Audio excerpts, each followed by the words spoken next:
Hi friends, இன்றைக்கி வந்து பார்த்திங்கன்னா நிறையா பேர் ரொம்ப நாளாக கேட்டுட்டு இருந்த கார்கம் பவுடர் ஹோம்மேடாக மேக் பண்ண போகிறோம். ஸோ அதுக்கு வந்து ஃபஸ்ட்டு நான் இந்த மாதிரி இது வந்து பார்த்திங்கன்னா சீனி அவரைக்கான்னு சொல்லுவோம், இல்லைனா கொத்தவரங்கான்னு சொல்லுவோம். அதுதான் வந்து எடுத்திருக்கேன்.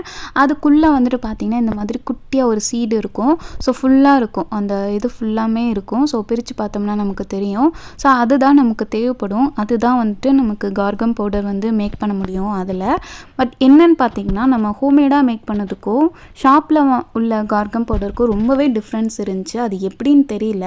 ஸோ ஓகே, இப்போ வந்துட்டு எல்லா சீடையும் நான் எடுத்துக்கிறேன். நான் வந்து பார்த்திங்கன்னா சும்மா மேக் பண்ணி காட்டணும் அப்படிங்கிறதுக்காக சும்மா சாம்பிளுக்காக தான் பண்ணேன். ஸோ அதனால் ஒரு 4-5 கொத்தவரங்காய் சீடையும் வந்து எடுத்துக்கிட்டேன்.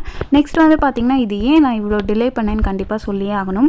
இது வந்துட்டு பார்த்திங்கன்னா நமக்கு முக்கியமான சன்லைட்டில் நம்ம இதை வைக்கணும். ஸோ சன்லைட் இல்லாதனால தான் பிரச்சனை. இப்போ அடிக்கடி அப்பப்போ மழை வேறு பெஞ்சிட்ருக்குல்ல, ஸோ அதனால தான் இது ஒரு 1 வீக்குக்கு நம்ம சன்னில் வைக்கணும். ஸோ சன்லைட்டில் வச்சுட்டு பார்க்கலாம்.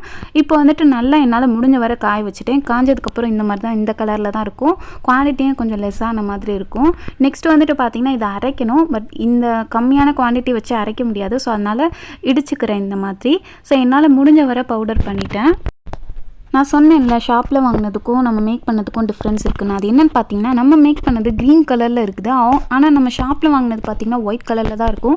சரி, எனக்கு டவுட்டாக தான் இருந்துச்சு, மேக் பண்ணி பார்க்கலான்னு சொல்லிட்டு ஒரு பவுலில் கொஞ்சமாக வாட்டர் ஆட் பண்ணிக்கிட்டேன். நம்ம மேக் பண்ண பவுடர் இருக்குல்ல, அதை கொஞ்சமாக ஆட் பண்ணி நல்லா மிக்ஸ் பண்ணிக்கிட்டேன். எனக்கு ஆட் பண்ணோன்னு தான் தெரிஞ்சிச்சு, ஐயோ நம்ம அதை ஃபில்டர் பண்ணியிருக்கலாமே அப்படின்னு சொல்லிட்டு. ஏன்னா நான் ரொம்ப நைஸாக அரைக்கலாம் அந்த பவுடர். ஸோ ஃபில்டர் பண்ணியிருந்தால் இன்னும் நல்லா இருந்திருக்கும். இப்போ நம்ம ஜெல்லி ஸ்லைம் மேக் பண்ணலாம் அப்படின்னு சொல்லிட்டு தான் இந்த மாதிரி ட்ரை பண்ணியிருக்கேன். நெக்ஸ்ட்டு இதை வந்துட்டு நான் தொட்டு பார்த்தேன்.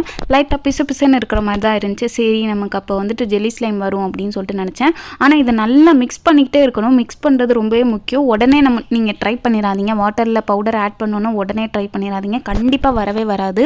அதே மாதிரி அந்த கார்கம் பவுடர் சீடை வந்து நல்லா காய வைக்கணும்.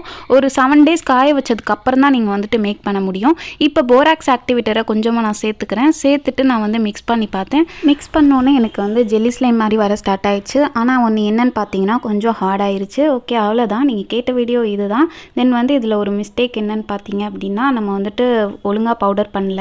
தென் இந்த பவுடர் பார்த்திங்கன்னா நம்ம லைவில் ஒரு நாள் வந்து மேக் பண்ணி பார்ப்போம். அப்போ தான் நிறையா பேத்துக்கு வந்துட்டு டவுட் கிளியர் ஆகும்.